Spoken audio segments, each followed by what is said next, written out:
Good morning po. Ganyan po katataba yung kalamansi, tingnan nyo.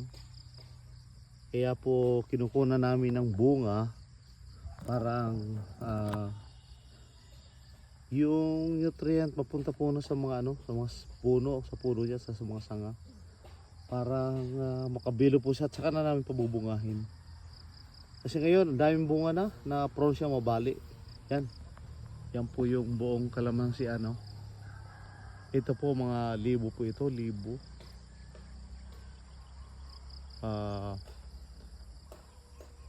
Almost 2 hectares po ito.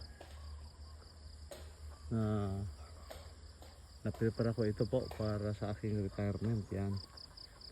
Kaya nag-retire na may kabibisihan yan. Yan kayo no.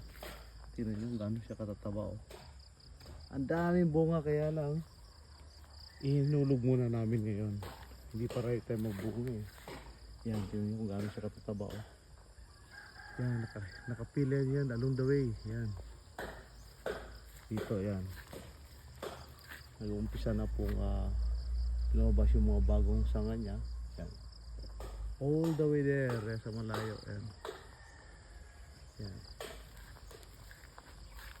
Ito, yan. Tingnan nyo. Gaano yung mga yung mga sumisibo na sanga. Gaano kalalaki yan. Tingnan nyo, dami. Ang dami parang buka dito kalamansi. Alisin ko po yan. Alisin ko po yan dahil masisira yung puno. Babagsak po yung sanga na dahilan po na mabali.